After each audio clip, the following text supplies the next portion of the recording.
quand on a eu notre réunion pour la louange il y a une semaine, je pense, on disait, puis avec Edwige, on en a déjà parlé quelques fois, c'est le fun de voir comment Dieu, souvent le thème des chants correspond avec la prédication. Il y a des pasteurs qui donnent leur message, leur titre des mois à l'avance. Là, moi, c'est pas mon genre. Je suis comme un petit peu malléable dans ma préparation, puis des fois, s'il y a des circonstances, je peux changer un thème un dimanche, mais c'était la joie ce matin. Puis, ce qu'on va voir ce matin dans Romains chapitre 5, c'est justement la joie. Romains 5, 1 à 11. On avait déjà vu que Dieu, on avait vu deux bienfaits merveilleux de la justification par la foi, puis ce matin, on va en voir un troisième dans le même passage, Romains 5, 1 à 11. Étant donc justifiés par la foi, nous avons la paix avec Dieu par notre Seigneur Jésus-Christ, à qui nous devons d'avoir eu par la foi accès à cette grâce, dans laquelle nous demeurons fermes, et nous nous glorifions dans l'espérance de la gloire de Dieu. Bien plus, nous nous glorifions même des afflictions, sachant que l'affliction produit la persévérance la victoire dans l'épreuve, et cette victoire, l'espérance. Or, l'espérance ne trompe point, parce que l'amour de Dieu est répandu dans nos cœurs par le Saint-Esprit qui nous a été donné. Car lorsque nous étions encore sans force, Christ, au temps marqué, est mort pour nous, pour des impies. C'est comme un spot qui flash, hein? Okay. Excusez-moi, ça me distrait. Verset 6, « Car lorsque nous étions encore sans force, Christ, au temps marqué, est mort pour des impies. À peine mourrait-on pour un juste. Quelqu'un peut-être mourrait pour un homme de bien. Mais Dieu prouve son amour envers nous, en ce que lorsque nous étions encore des pécheurs, Christ est mort pour nous. À plus forte raison, donc, maintenant que nous sommes justifiés par son sang, serons-nous sauvés par lui de la colère. Car si lorsque nous étions ennemis, nous avons été réconciliés avec Dieu par la mort de son Fils, à plus forte raison, étant réconciliés, serons-nous sauvés par sa vie. Et non seulement cela, mais encore nous nous glorifions en Dieu par notre Seigneur Jésus-Christ, par qui maintenant nous avons obtenu la réconciliation. » Alors, on avait vu dans les deux dernières fois qu'on était dans ce passage-là, un des grands bénéfices ou un des grands bienfaits de la justification par la foi, c'est la paix avec Dieu. Puis on avait vu que cette paix-là, elle a plusieurs dimensions, mais elle est premièrement une paix légale. Donc, le texte le dit, je ne veux pas reprêcher mon message de l'autre fois, vous pouvez aller l'écouter sur la chaîne YouTube, mais on vient au monde puis on est en conflit avec Dieu. Depuis qu'Adam et Ève ont désobéi, tous les êtres humains viennent au monde avec un esprit de rébellion. C'est ce que la Bible nous dit. Des fois, les gens disent « Oui, mais moi, je ne me sentais pas comme ça, j'ai toujours aimé Jésus. » Peu importe, on a tous notre parcours, on a notre environnement familial, mais ce que les Écritures disent, ce que le verdict de Dieu sur notre cœur, c'est ça. On était tous dans une forme de rébellion. Pour certains, ça se manifeste plus que d'autres. Mais on avait besoin de régler ce problème avec Dieu. Donc, ce problème de rébellion qui fait de nous des gens coupables et condamnés à l'avance. Et en Jésus-Christ, Dieu vient tout régler cela. Au verset 6, beau verset qui est majestueux. Verset 8 aussi, 6. Car lorsque nous étions encore sans force, Christ, au temps marqué, est mort pour des impies. Deux choses, on était sans force, on n'était pas capable d'atteindre Dieu. Et ça c'est la volonté de beaucoup de gens d'essayer de prouver à Dieu qu'ils sont acceptables. Mais on était sans force. On était comme des personnes infirmes qui sont dépendants, qui ne peuvent pas aller de l'avant vers Dieu. Et malgré cela, Christ est mort pour nous. Et au verset 8, « Mais Dieu prouve son amour envers nous, en ce que lorsque nous étions encore des pécheurs, Christ est mort pour nous. » On ne le méritait pas. On ne méritait pas l'amour de Dieu, puis Jésus est mort pour nous. Alors, c'est une paix qui est parfaite parce qu'elle vient de Dieu. C'est Dieu qui a pris l'initiative. Et quand Dieu fait quelque chose, il le fait à perfection. Deuxième bienfait qu'on avait vu dans ce passage-là, c'est l'amour de Dieu. Paul nous dit au verset 5, « Or, l'espérance ne trompe point parce que l'amour de Dieu est répandu dans nos cœurs par le Saint-Esprit qui nous a été donné. » Et souvent, les gens, en tout cas moi, pendant plusieurs années, je comprenais ce verset-là en parlant de mon amour pour Dieu. C'est comme si Dieu avait mis dans mon cœur de l'amour pour lui. Puis ça, c'est vrai aussi, c'est pas faux. Mais je pense que le passage ici parle plutôt du fait que je me sais aimer. Je me sens aimé de la part de Dieu. Ça commence avec la tête, c'est théologique. Et là, c'est le verset 8 qui vient me remplir de cette joie, de cette connaissance. Mais Dieu prouve son amour envers nous en ce que lorsque nous étions encore des pécheurs, Christ est mort pour nous. Je n'étais pas aimable, je ne le méritais pas. Mais malgré ça, Jésus est mort pour moi. Puis quand je médite sur ces choses-là, je comprends que Dieu m'aime. Et le Saint-Esprit vient réconforter mon cœur. On le voit plus loin dans Romains 8, on va le voir éventuellement. Mais l'Esprit rend témoignage à notre esprit. Il y a comme un dialogue intérieur entre mon âme, ma pensée, puis l'Esprit de Dieu. Donc, l'amour de Dieu, de se savoir aimer de Dieu. Et il y a beaucoup de gens qui, je pense qu'on a tous eu des moments dans nos vies, mais il y en a qui sont peut-être plus caractériels, ou je ne sais pas, mais plus caractérisés par avoir l'impression de ne pas être aimé, de ne pas avoir été aimé, souvent d'être mis de côté. Mais quand on vient à Christ, il vient combler ce besoin-là, encore plus qu'un être humain peut le faire. Alors, si c'est un combat dans ta vie, je t'encourage à méditer sur l'amour de Dieu pour toi. Imagine le Dieu qui a tout créé, pour qui on pourrait être absolument rien. On est comme un grain, là, tu sais, quand je vais marcher sur la plage, je ne me soucie pas de tous les petits grains de sable. Mais Dieu, c'est comme ça, puis l'image est limitée. Mais ce Dieu qui aurait pu tout simplement juste m'ignorer complètement, a donné son Fils pour moi. Wow! Quand je médite sur ça, ça me dit, wow, Dieu m'aime vraiment. Alors Dieu nous aime profondément. Maintenant, le troisième bienfait qu'on va voir, c'est l'espérance de la gloire. Et j'ai l'impression, avec les années, je sais qu'il y a des thèmes, des fois, que ça passe un petit peu plus de travers dans la gorge. On l'avait vu dans Romains 3, entre autres, avec le fait qu'on est tous coupables, puis le verdict de Dieu sur le cœur humain.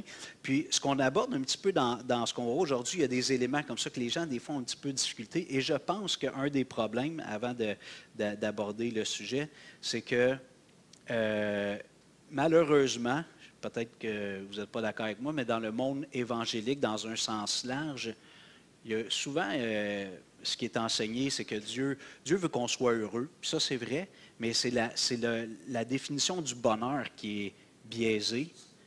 C'est comme si d'être heureux, ça veut dire que je suis en santé, mes finances vont bien, j'ai des relations harmonieuses. Puis, dans le fond, c'est nous qui définissons c'est quoi le bonheur. Puis, c'est prêché dans les églises. Plusieurs églises prêchent que Dieu veut te donner ça.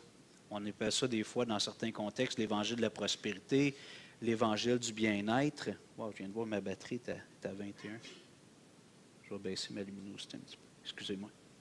Y a-t-il économie d'énergie, là, c'est iPad?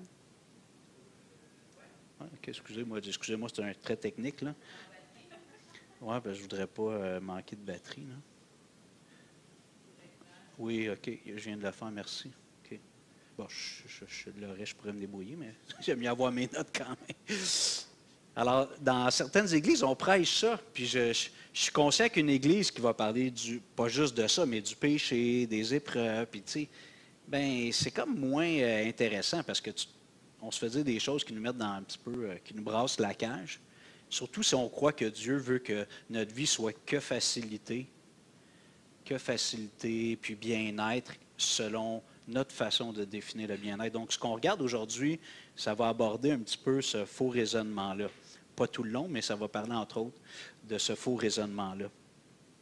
Je vais le citer, OK, pas besoin de tourner, mais vous vous souvenez lorsque Moïse demande à Dieu, c'est quoi ton nom? Vous vous souvenez ce que Dieu lui dit? Ouais, parce que Dieu, il dit, tu vas aller faire sortir mon peuple d'Égypte.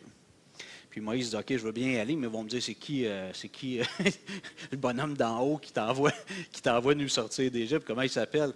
Puis là, Dieu donne son nom et dit, tu leur diras que c'est celui qui s'appelle « Je suis ». Et en hébreu, les Juifs qui sont rigoureux, ils ne veulent même pas prononcer le nom de Yahvé ou de Jéhovah. Donc, en hébreu, c'est 4 lettres.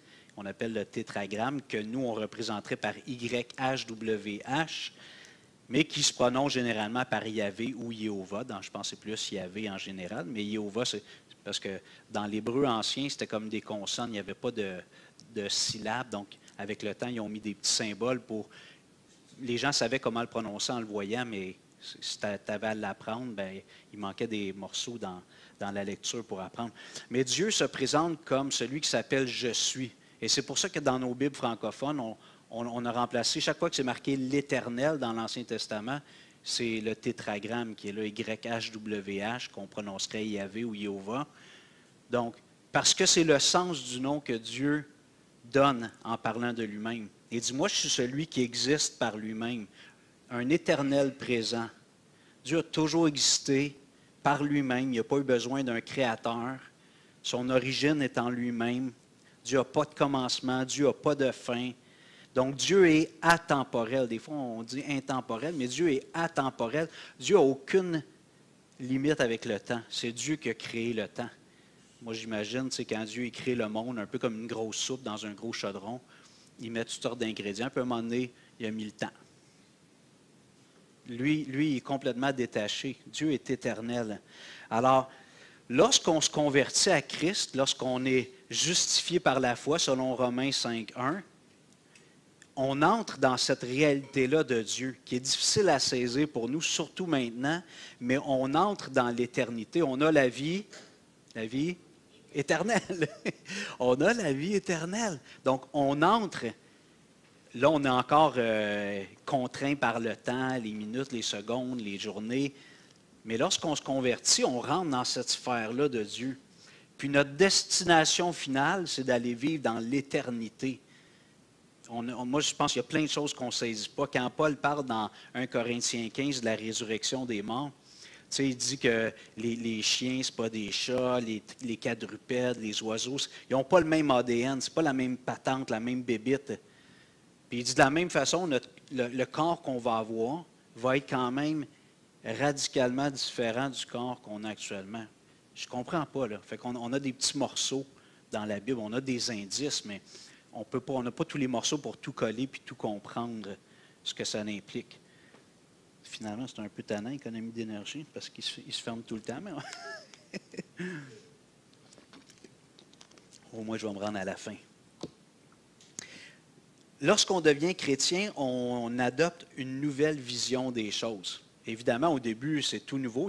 Comme on partage des fois, il y a des gens, ils se convertissent, puis l'instant d'après, je vous avais déjà raconté, pasteur Gilles Saunier, qui est dans la présence du Seigneur maintenant, mais il s'est converti à cette île. Je pense qu'il était avec Michel Habib, puis il vient de se convertir, puis il pleure, beaucoup d'émotions dans son cas. Après ça, il s'en va devant la fenêtre, puis il est pâmé, il reste je ne sais pas combien de temps, je sais regarder les oiseaux puis les arbres.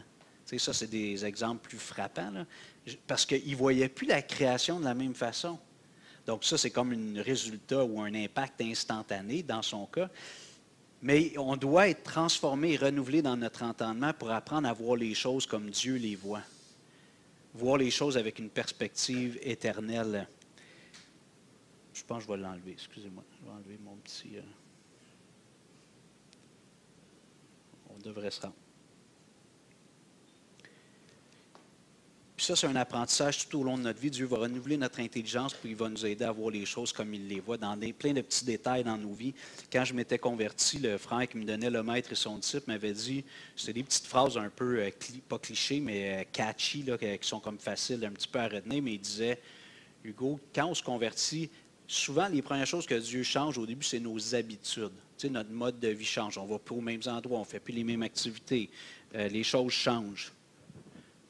Mais il dit, avec tout le reste de notre vie, souvent, ça va être nos attitudes. Ça, c'est du travail chirurgical dans nos cœurs. Il faut s'attendre à ça. Et c'est le plan de Dieu. Alors, Paul nous dit, je reviens à Romains 5, versets 1 et 2, « Étant donc justifiés par la foi, nous avons la paix avec Dieu par notre Seigneur Jésus-Christ, à qui nous devons d'avoir eu par la foi accès à cette grâce dans laquelle nous demeurons fermes et nous nous glorifions dans l'espérance de la gloire de Dieu. » Le mot se glorifier, a priori, ça sonne négatif. Hein? Tu sais ce qu'il dit, lui, il n'arrête pas de se glorifier lui-même, tu sais, ou de se vanter. Mais on peut se glorifier dans un sens positif parce que Paul nous dit que c'est ce qu'on fait. Nous nous glorifions dans l'espérance de la gloire. Le mot ici a le sens d'être fier, pas dans un sens orgueilleux ou prétentieux.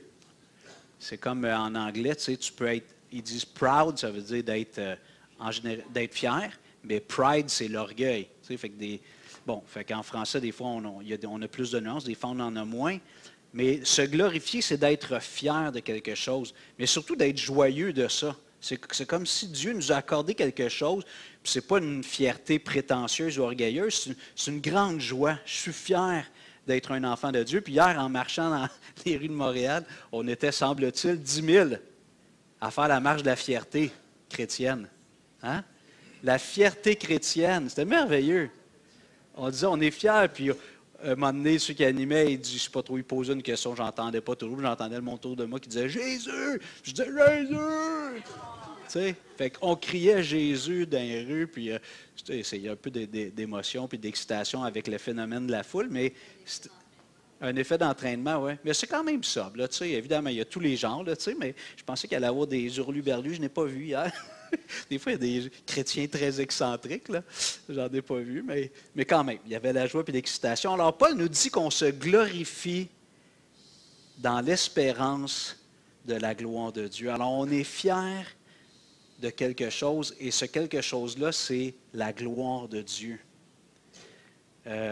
Moi, je l'ai déjà dit, puis je ne le cache pas, je ne suis pas fier de ça du tout, mais avant d'être chrétien, j'étais un gars assez imbu de lui-même. Peut-être vous allez dire, tu l'as encore, j'espère que non. Nous, on a quatre enfants, puis on vient avec des traits de caractère, hein? Tu sais, nous, on a 4 enfants, puis on en a qui sont très fonceurs, volontaires, ils n'ont peur de rien, d'autres sont beaucoup plus craintifs, hésitants. Puis ça, c'est le caractère. Il peut y avoir des éléments dans l'éducation, des traumatismes qu'on vit dans la vie ou des réussites qui vont jouer sur cet effet-là, mais quand même, on a comme des éléments de caractère qui sont innés en nous.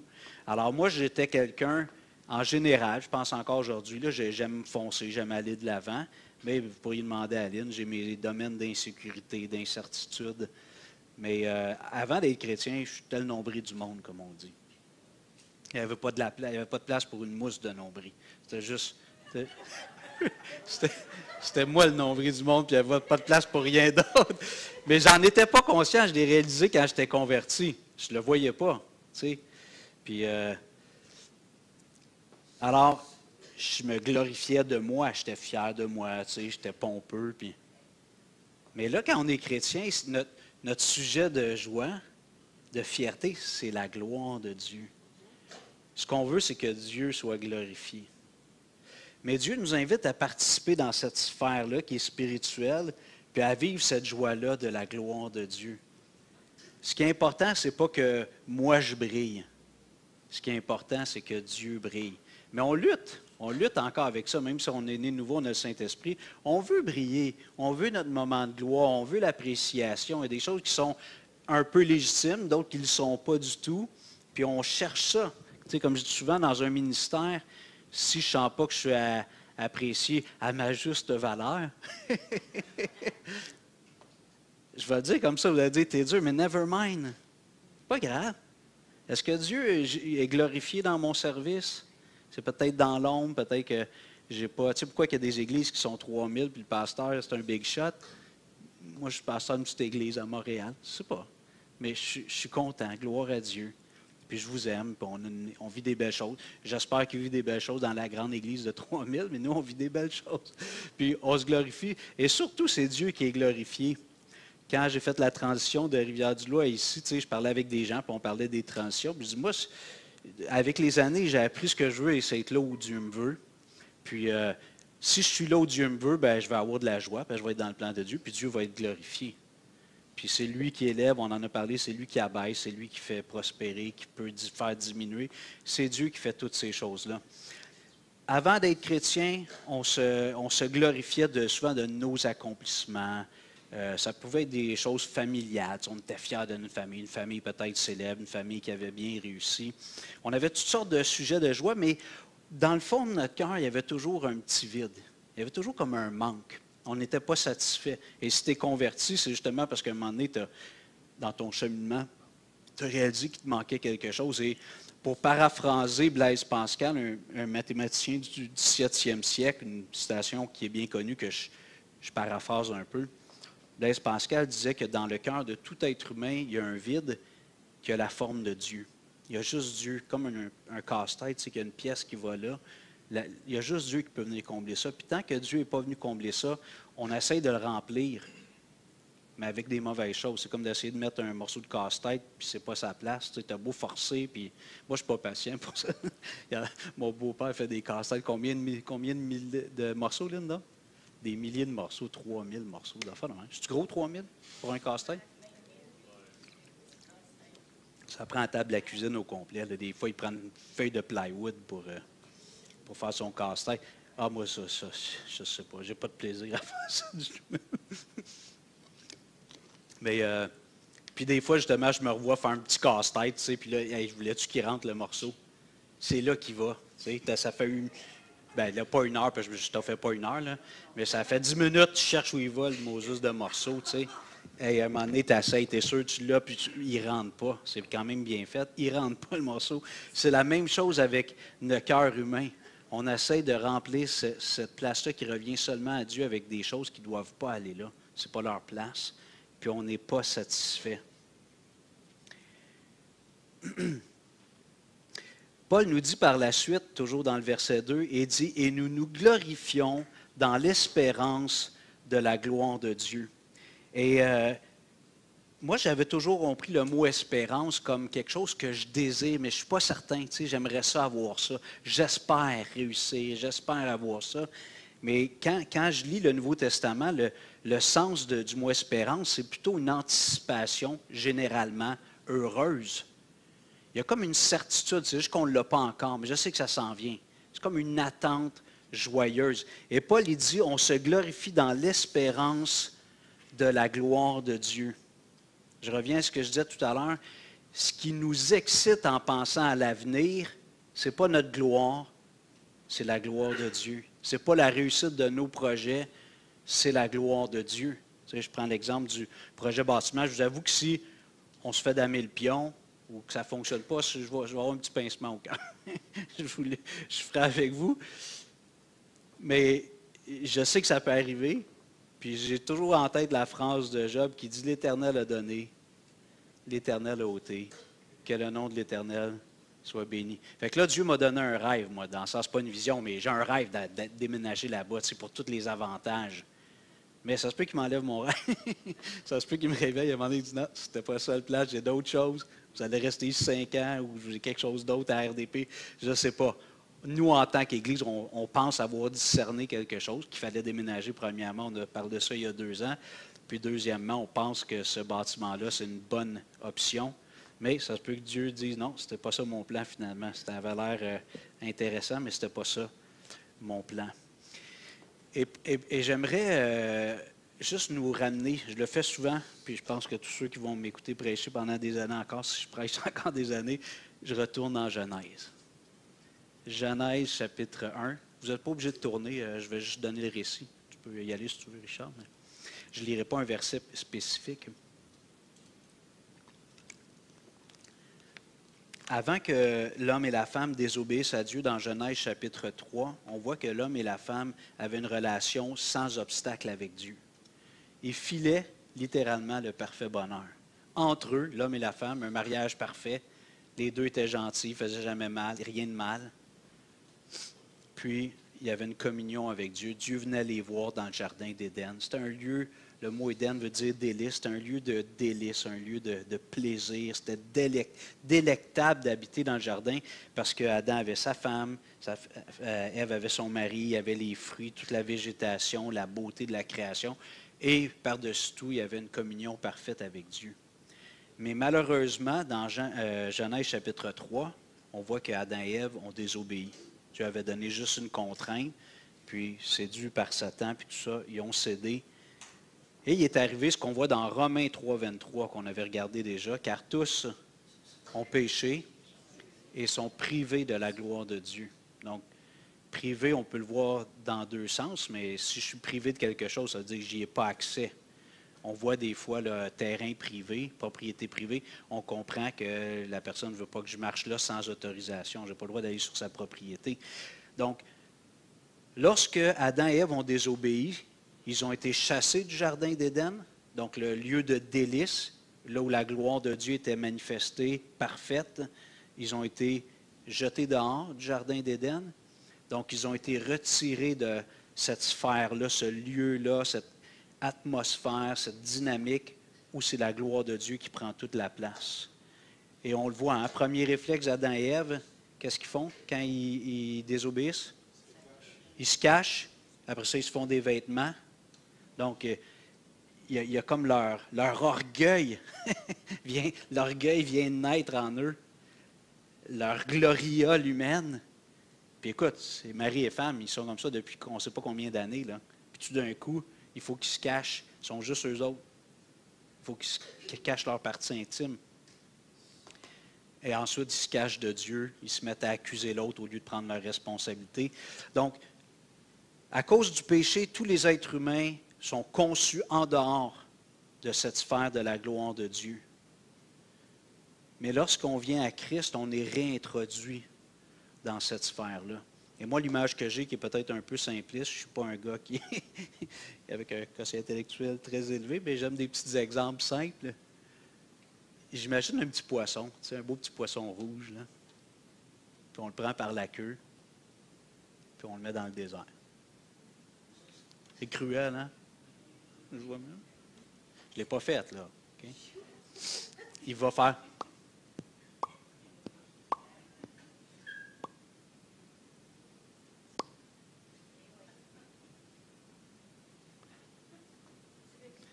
Mais là, si on est gentil, on va le prendre et on va le remettre dans le bocal. Mais l'être humain, on est un petit peu comme le poisson. On est dans le désert. On fait... Il y en a, ça dure 90 ans. D'autres, ça dure 100 ans. D'autres, 10 ans. On fait... Un moment donné, on va faire notre dernier. Mais quand Dieu nous sauve, il nous prend, le pauvre petit poisson dans le désert, et il nous remet dans le bocal. Dans les eaux vives. Encore mieux. Dans les eaux vives. Et tout devient différent. On est finalement spirituellement. N-A-I-T. Avant, on était mort. C'est ce que la Bible nous dit. On était mort. On était déconnectés. On était étrangers à la vie de Dieu. Paul, le Seigneur nous prend et il nous remet dans l'environnement pour lequel on a été créé. Un poisson, ce n'est pas fait pour vivre dans le désert, c'est fait pour vivre dans l'eau. Donc Dieu, quand il nous sauve, il nous remet dans cette sphère-là. Et cette sphère-là, c'est premièrement et avant tout la glorieuse présence de Dieu. Tout pour la gloire de Dieu. Pas moi. Je reviens à Adam et Ève, qu'est-ce qui se passe? Pourquoi ils se mettent des vêtements? Ils se sentent humiliés, ils sont timides. Fait que c'est leur orgueil qui en prend un coup. Je ne veux pas dire que les gens qui se promenaient en bicycle hier n'étaient pas orgueilleux. Okay. Depuis le péché, c'est une autre histoire tout ça, mais c'est pas notre premier réflexe. Je veux dire, si je pense à plein de choses dans ma vie où j'ai été comme chrétien, où j'ai été malheureux, puis encore aujourd'hui, comme je vous dis, si le Seigneur dit non pour le bâtiment, je vais avoir un petit pincement, ça va peut-être me prendre une couple de semaines. Tu sais, vous allez me voir à l'église. Qu'est-ce qu'il y a, Hugo? On n'a pas eu le bâtiment. Non, j'espère pas faire ça. Mais en fait, je devrais dire gloire à Dieu. Pas vrai? Tu sais, tout le monde a dit que ça devrait être le bon réflexe. Puis il y en a qui vont être comme ça, gloire à Dieu. Pasteur, gloire à Dieu. Ouais, gloire à Dieu. Mais on est d'accord qu'il y a ce qui est parfait puis ce qu'on expérimente, pour être honnête. Mais on est d'accord pour dire qu'on devrait tous dire gloire à Dieu. La vie continue. On enlève la pancarte, on cherche d'autres choses, je ne sais pas. Mais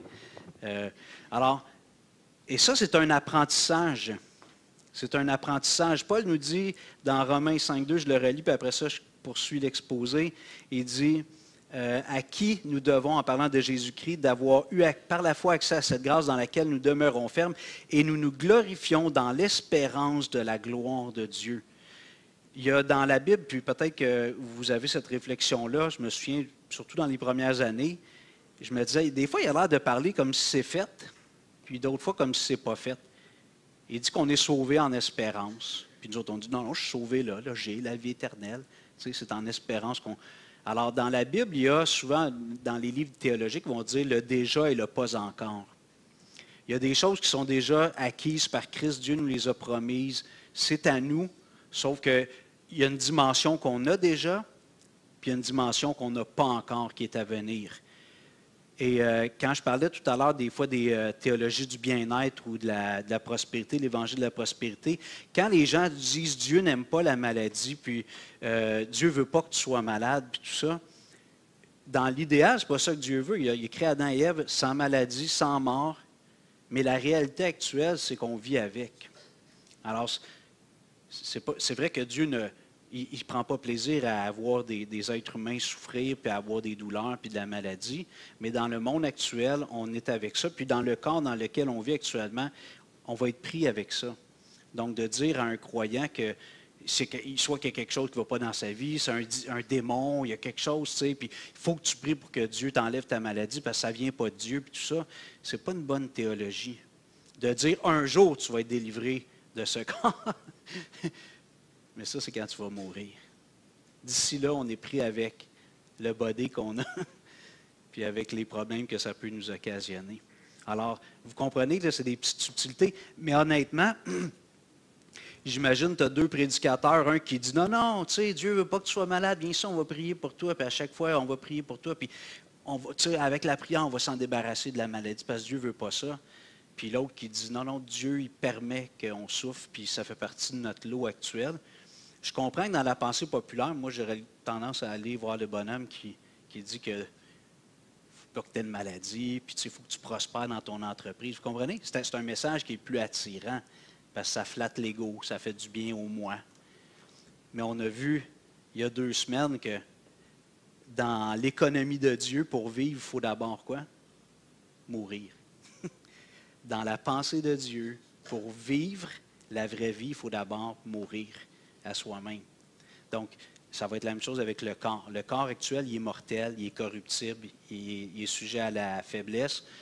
Puis à un moment donné, il va mourir. Et là, Dieu va m'en donner un nouveau qui va être parfait, incorruptible et immortel.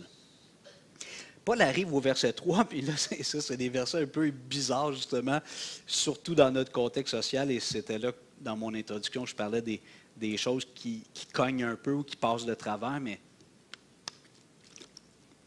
Paul nous dit bien plus, nous nous glorifions même des afflictions. Le mot affliction, c'est les difficultés de la vie. Okay?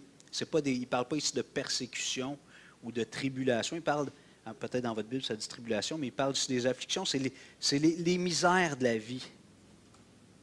Les misères de la vie. On se glorifie. Je trouve ça bizarre. Tu sais, ma nature humaine, je n'ai pas le goût d'être fier et de me réjouir des difficultés. Ce n'est pas pour vous, là. Je suis le seul ici. Il me semble que ce n'est pas mon premier réflexe. Quand j'ai une crevaison, quand mon auto ne décolle pas, quand j'ai mal dans le dos. Amen! Gloire à Dieu! Hein? C'est pas moi. Moi, je suis un sanguin. Je ne suis pas un colérique, mais je suis un sanguin. Je réagis.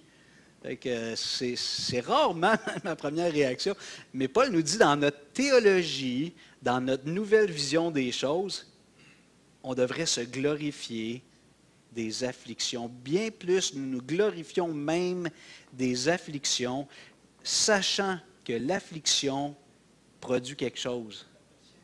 La persévérance, certaines versions disent la patience, je pense, mais l'idée c'est de soutenir, de toffer, d'endurer. Produit l'affliction, c'est-à-dire la persévérance. La persévérance produit la victoire dans l'épreuve, et cette victoire, l'espérance. Or, l'espérance ne trompe point, parce que l'amour de Dieu est répandu dans nos cœurs par le Saint-Esprit. On sait que dans tout ça, Dieu nous aime. Je sais que Dieu m'aime. Mais comme je vous dis, quand c'est difficile, mon premier réflexe, ma pensée, c'est pourquoi? Pourquoi, Seigneur? Comme je dis, au moins, comme chrétien, on peut poser la question à quelqu'un. Un athée, il ne sait pas à qui poser la question. Au moins, je pose la question. Ce n'est pas la bonne question, mais quand même, je peux poser la question au Seigneur. Le mot affliction ici, c'est un mot grec, thlipsis, T-H-L-I-P-S-I-S, mais ça veut dire pression. Ça veut dire de mettre de la pression. Pour extraire l'huile d'olive, qu'est-ce qu'il faut faire? Il faut la presser. Qui aime l'huile d'olive ici? Vous pouvez lever la main. Je vais faire comme dans certaines églises. Dis à ton voisin, t'aimes-tu l'huile d'olive? Non, non, c'est pas vrai. Un bon jus d'orange frais, fraîchement pressé, pas en conserve congelée, là. Hein? Qu'est-ce qu'il faut faire avec l'orange? Pour obtenir un diamant, c'est du charbon à la base, un diamant. J'imagine le gars, Pedro, quand il a demandé Angela en fiançailles, en mariage, il emmène une bague avec un bout de charbon après, noir. Elle met du noir partout. Hein? Mais du charbon qui est pressurisé dans le sol, sous la pierre, pendant des années et des années, c'est pas dire des siècles ou des millénaires, à un moment donné, ça devient tellement dur, ça devient un diamant. Puis là, les chercheurs de diamants, ils les extraient, les tailleurs, ils polissent tout ça, puis ça fait une belle pierre. Ça, les femmes aiment ça, en tout cas en général, avoir une belle bague avec un diamant, c'est vrai, Angela? T'aimes mieux un diamant que du charbon? Alors, la pression est bonne. Ça fait mal, par exemple. Mais la pression est bonne parce que ça fait sortir du bon jus. Et Dieu est glorifié. Pierre nous dit dans 1 Pierre qu'il parle de la fournaise de l'épreuve. Puis il dit que notre foi, elle est plus précieuse que l'or. Tu sais, c'est quand même un des métaux les plus précieux, là, en termes de... Mais il dit qui cependant a été prouvé par le feu. Et l'image que Paul prend, vous savez probablement ça déjà, mais je veux dire, pour avoir de l'or pur, il faut la passer au feu pour enlever les scories, les impuretés dedans. Et moi, un petit peu l'image que j'ai, c'est si tu veux savoir si ton lingot d'or est pur, en tout cas une grande pureté, ben tu le passes au feu, tu le pèses avant, tu le passes au feu, tu le laisses durcir, tu le pèses après. S'il y a le même poids à peu près, ça veut dire qu'il n'y avait pas beaucoup d'impuretés à enlever. Alors, Pierre nous dit que notre foi, elle est plus précieuse que l'or qui cependant est éprouvé par le feu. Et il nous dit, voyez comme un sujet de joie complète les diverses épreuves auxquelles vous êtes exposés. Mais l'être humain, ce n'est pas naturel. Tu disais, Fred, dans ton témoignage, je te permets, c'est récent, tu sais que tu as eu des problèmes de santé longtemps dans ta jeunesse, puis finalement, tu as compris que cette chose-là que tu te trouvais différent, finalement, c'était ta force, ça t'a fait de toi des forces. Tu sais, ça, c'est la bonne perspective. Lynn est handicapée visuelle, puis elle pourrait s'apitoyer, puis là, je suis vraiment dans le trou. Je suis rendu à 10 %. Oui, c'est parce que j'ai mes champs là-dedans, après ça, en tout cas, peu importe.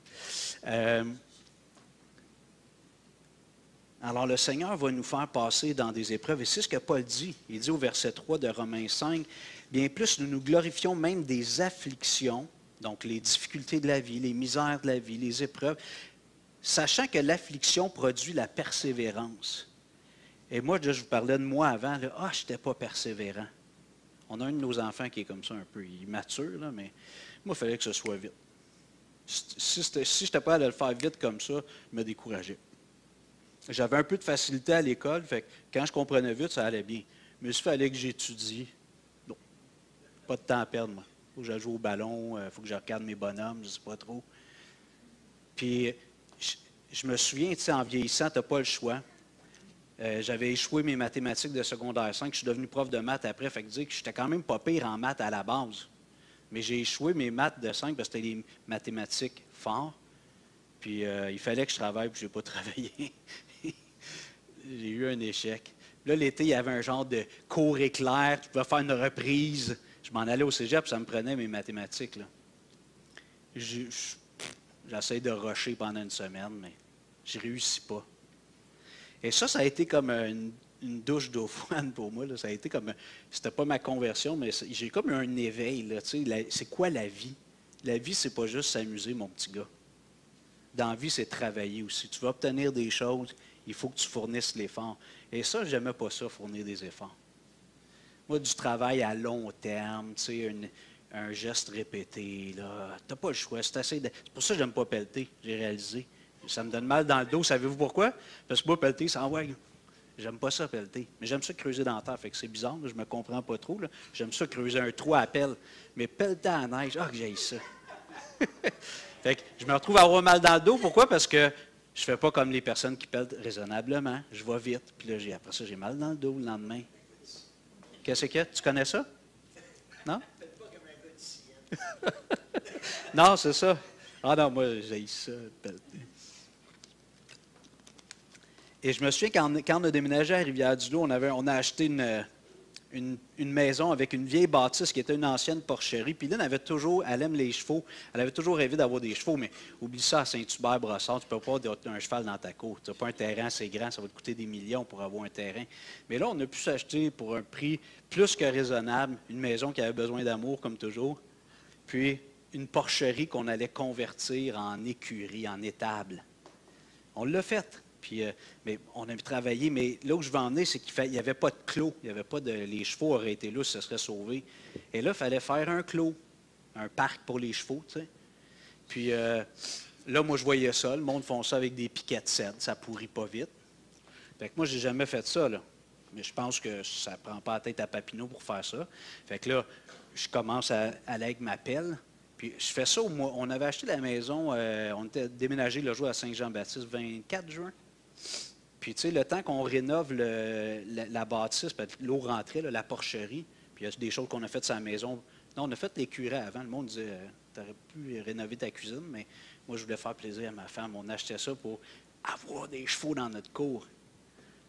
Mais là, il fallait faire le clos. Fait que là, je voyais des piquets de cèdre. Les gens avaient des poteaux de cèdre. Puis, fait que moi, je me mets à creuser, mais tu ne creuses pas le sol au mois d'août. Tu fais ça au printemps, quand c'est mou, puis que la neige a fondu. Rendu au mois d'août, c'est sec, puis c'est dur. Là, j'étais là, puis j'enlevais 8 pouces. Là, ça commençait à être dur. Là, j'allais chercher une grande crowbar, là, comme une... Je vous raconte des drôles d'histoires le matin, hein? Ça me fait du bien, c'est thérapeutique. J'essaie d'agrandir le trou. Je finis par avoir eu un pied à peu près. Fait que là, je prends mon piquet de cèdre. Non, je sais. Puis mon piquet de cèdre, il n'est pas affilé. Moi, je mets le piquet de cèdre de même. Là, je remets de la terre autour. Là, je dis, oh, Boswell. Là, il y avait un monsieur Ouellette qui restait sur le rang, un agriculteur, il ne cultivait plus, mais il avait encore ses terres, son tracteur, tout ça. Je vais le voir, je dis, j'essaie de poser mes piquets de cèdre. Je dis, vous n'auriez pas une genre de foreuse que vous pouvez mettre au bout de votre tracteur, tu sais, pour faire un beau trou, là, je vais vous payer, pas de problème. Il dit, non, non, je n'ai pas ça. Je dis, parce que là, j'essaie de planter mes piquets, puis c'est toute une aventure, là. Oui, c'était quoi donc? C'était une petite foreuse, mais ça ne marchait pas. Ce sol était tellement sec, là. Fait que là, je dis, mais M. Ouellette, comment on fait ça, tu sais, si vous n'avez pas de foreuse? Ben, il dit, tu fais un trou. Ah, c'est lui qui m'a parlé. Il appelle ça une pince dans le Bas-Saint-Laurent, une grosse crowbar. Il appelle ça une pince. Je ne sais pas s'il y en a qui connaissent ça. Et tu commences ton trou. Après ça, tu t'agrandis avec ta pince. Là, je me dis, à chaque trou, je vais faire ça. Ça me prenait 65 poteaux.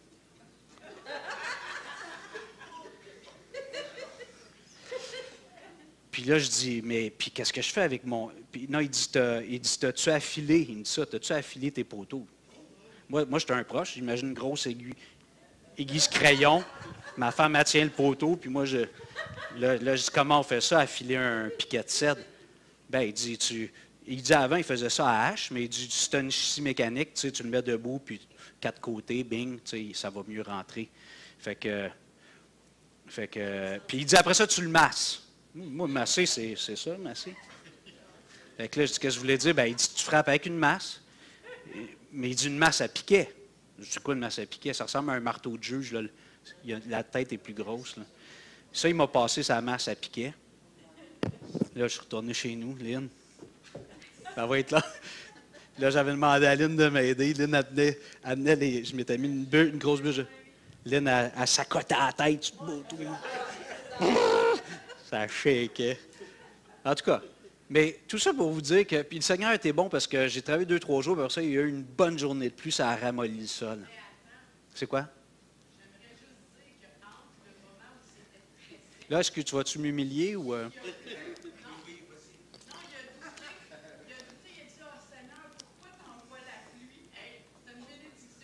Ah, je ne me souvenais pas d'avoir dit ça, mais... OK. Non, je te...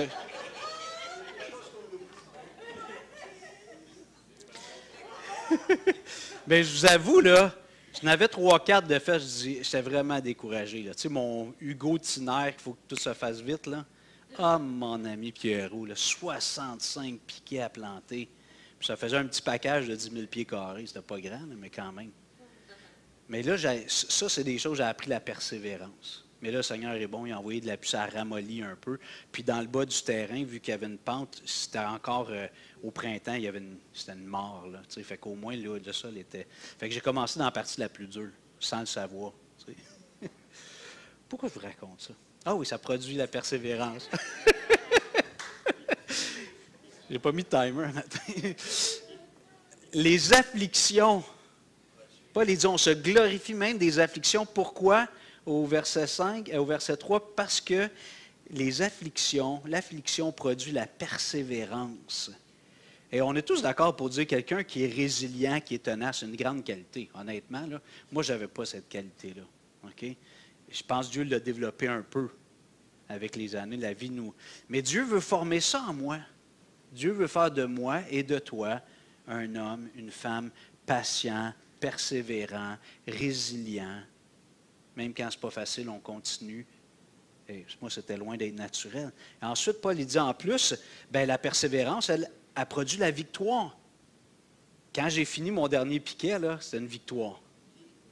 Il restait juste à mettre la broche, ça c'était un jeu d'enfant, c'était amusant. Mais j'ai eu comme une victoire. Puis tu regardes ton travail, tu es content. Alors Paul nous dit qu'à travers les afflictions, Dieu veut produire des choses en nous. Il veut faire sortir le bon, pas comme pour s'en débarrasser, mais il veut que ce qui sort de nous, c'est des hommes, des femmes persévérants. Puis, oui? Dans la version, c'est la persévérance conduit à une fidélité éprouvée. OK. Faudrait que je vérifie le sens du mot. Conduit à une fidélité éprouvée. OK, mais c'est quand même la même idée. Oui, c'est ça. OK. OK. Au lieu de victoire? OK. Il faudrait que je le voie. Okay, non, c'est bon. Je vais aller vérifier. J'aime toujours le sens, l'étymologie.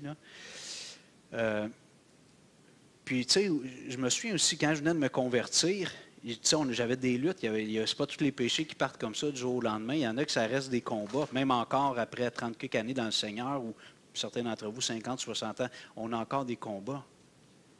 Mais Dieu veut nous emmener à être victorieux. Est-ce que Satan... Comment? Oui, le méchant, mais que ce qui sort de nous après ça, c'est des bonnes choses, tu sais.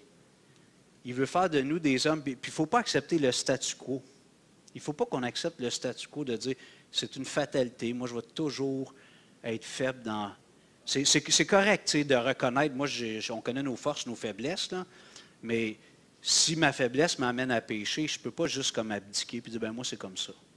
Dieu ne veut pas ça. Il veut que je demande pardon, je me relève, puis Seigneur, donne-moi la force puis la foi la prochaine fois de ne pas tomber. Puis lentement, par la grâce de Dieu, l'espace-temps entre les chutes augmente. Puis finalement, à un moment donné, on peut dire qu'on est victorieux. Je vous ai déjà partagé mes trois premières années de chrétienne. Moi, ça ne paraissait pas beaucoup parce que j'étais à l'école, j'allais à l'église, tu sais. Mais émotionnellement, là, moi, c'était des montagnes russes. Là. Parce que j'étais un idéaliste. Puis là, je voulais être comme l'apôtre Paul, un chrétien incroyable. Puis le lendemain, je pensais que je n'étais pas sauvé. Parce que j'étais loin d'être comme Paul, puis je m'évaluais moi-même, puis je disais, je ne suis pas un bon chrétien, peut-être que je ne suis pas chrétien finalement. J'ai lutté avec ça pendant 2-3 ans. Aujourd'hui, je regarde ça avec un petit sourire, tu sais, ben, je dis, waouh, j'étais vraiment fragile, tu sais, à la limite psychologiquement, là, en tout cas émotionnellement, tu sais.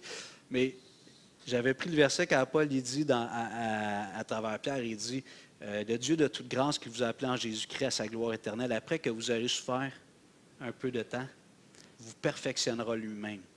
Vous affermira, vous fortifiera et vous rendra inébranlable. J'ai pris ça et j'ai dit, tu l'as promis, pas avec arrogance. Seigneur, tu l'as dit, fais-les. Je suis tanné d'être comme ça, moi. Une journée, je pense que je suis le prochain apôtre Paul, puis le lendemain, je pense que je ne suis pas chrétien, que je suis un loup dans la bergerie. Vous comprenez? J'étais tanné de vivre ça. J'étais tanné, tu sais, je ne me comprenais pas. J'étais toujours... Un moment donné, j'ai dit à Aline, on se fréquentait, j'ai dit, Aline, je pense qu'on est mieux d'arrêter ça. Je ne serais pas un bon mari. Elle a dit, non, j'espère qu'elle ne regrette pas après. Mais, tu sais, je me suis avoir dit ça à Aline. Mon père, moi, a fait profession de foi quand il était déjà marié avec ma mère. J'étais né, puis pendant 2 ans, il est allé à l'église, puis finalement, il a arrêté d'aller à l'église, puis d'autres choses qui sont arrivées, puis il a quitté la famille, puis tout ça. Puis je disais à Aline, je vais peut-être faire ça moi aussi. Tu sais, j'ai peur, j'avais peur de moi-même parce que je ne savais pas qui j'étais vraiment. Je regarde ça aujourd'hui avec du recul, puis je dis, c'était cute, là. Mais quand des nouveaux chrétiens me parlent de lutte comme ça, dans les premières années, je les comprends. Je dis, tu ne peux pas t'imaginer, moi j'étais comme ça. Puis il dit, là, t'es pasteur. Je leur dis, oui, mais c'est Dieu. C'est Dieu qui m'a affermi. Je ne peux pas dire qu'il m'a rendu inébranlable, mais on s'en va vers ça. Il m'a perfectionné lui-même. Il m'a affermi. Mais pour y arriver, j'ai appris à changer mes mensonges par la parole de Dieu. Quand je pensais que j'étais le prochain apôtre Paul, c'était comme, calme-toi, tu gars, là. Tu es un flambant neuf. Tu sais? Puis là, quand je me pensais comme un pas bon, un loup dans la bergerie, là, j'ai dit, non, la Bible me dit, j'ai cru en Christ, je suis un enfant de Dieu. Tu sais, fait que j'ai remplacé les mensonges par la vérité. Alors, Paul nous dit dans Romains 5, verset 3, qu'on se glorifie des afflictions parce que ça produit la persévérance. La persévérance mène finalement à la victoire ou à la fidélité éprouvée. C'est ça? OK?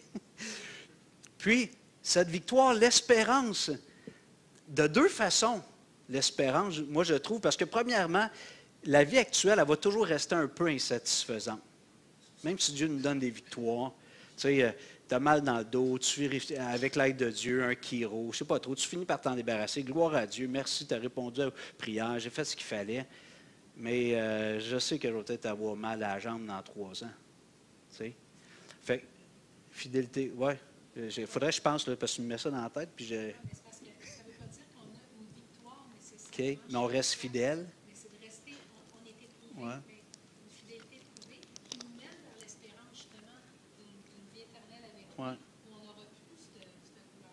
Ouais. Moi, je voyais plus ça OK. aussi. Comme je te dis, il faut que je le voie. J'ai comme ça ne rentre pas dans ma petite tête. J'ai dit tantôt que je n'étais pas très intelligent. Mais,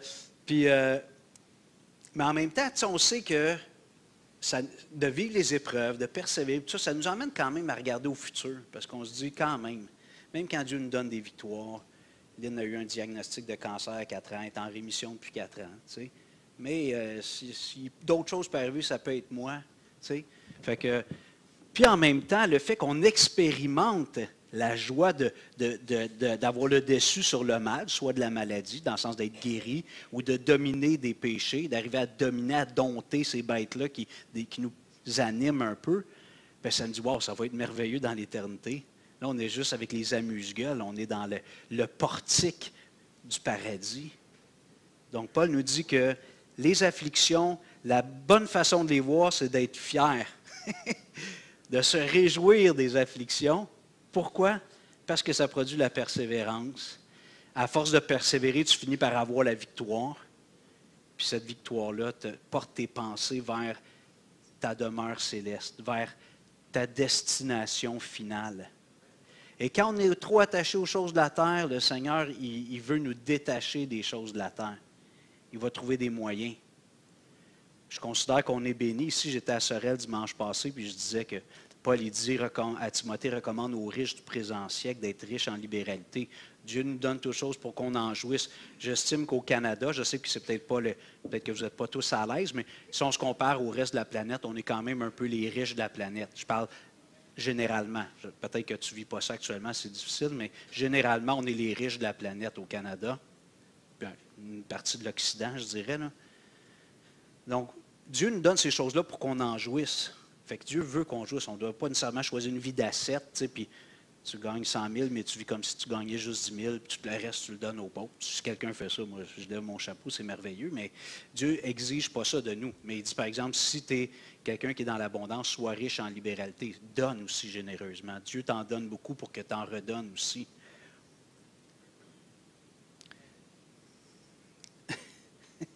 Il me reste 2 OK. Je termine, on va au verset 11, puis après ça, j'arrête.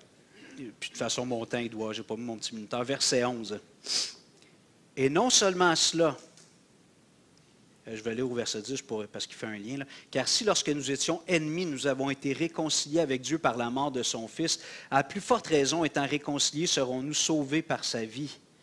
Et non seulement cela, mais encore nous nous glorifions en Dieu, encore l'idée de se glorifier, d'être fiers, de se réjouir, par notre Seigneur Jésus-Christ, par qui maintenant nous avons obtenu la réconciliation. Ça vient un peu fermer la boucle. Tu sais, là, on a parlé des choses, on a parlé des défis, des problèmes de la vie, mais Mais dans le fond, ce qui doit nous donner notre plus grand sujet de joie, c'est qu'on est réconcilié avec Dieu. On était en conflit avec Dieu, on était en guerre avec Dieu. Même si tu dis non, moi je n'étais pas comme ça. Tant que tu n'étais pas né nouveau, il y avait quelque chose en toi qui était en rébellion au vrai Dieu. Maintenant que tu es converti, c'est réglé ça. Tu es réconcilié avec Dieu et tu as tous les bénéfices. Lorsque les disciples reviennent d'avoir chassé des démons, guéri des malades, vous vous souvenez, ils racontent ça à Jésus. Les gars, hey, Seigneur, les démons nous obéissent. On a guéri des malades. Tu sais, c'est excitant. Tu vis des choses. Puis Jésus, il se réjouit avec eux. Il dit, wow, il dit, je voyais Satan tomber du ciel. Les gars, yeah, cool. Mais il dit, réjouissez-vous, non pas de ce que les démons vous obéissent ou vous guérissiez les malades, mais réjouissez-vous de ce que votre nom est écrit dans le ciel.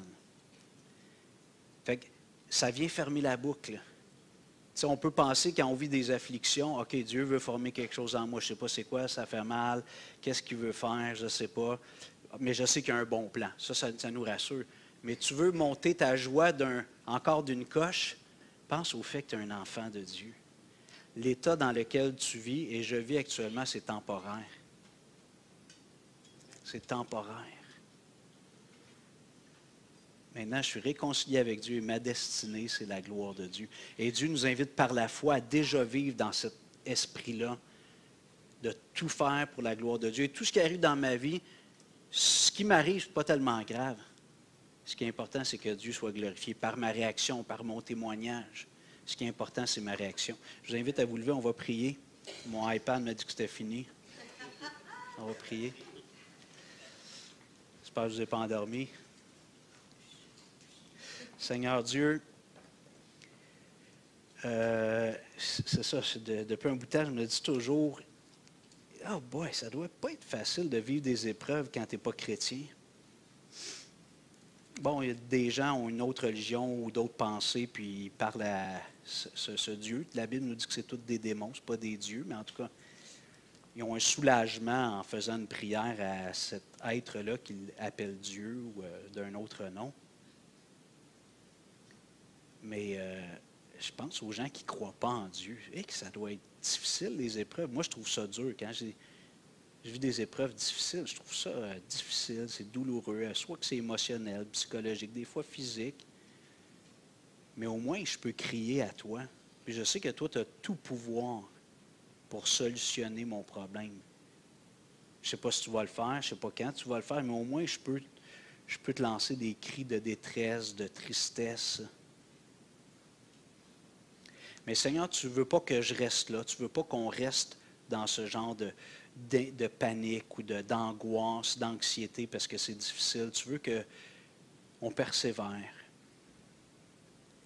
qu'on prenne le dessus sur ces émotions-là qui ne sont pas constructives. Puis avec le temps, à travers les épreuves, ou une épreuve qui dure longtemps, on apprend à être victorieux. Et Seigneur, tu transportes nos cœurs, nos pensées à travers tout ça vers l'éternité.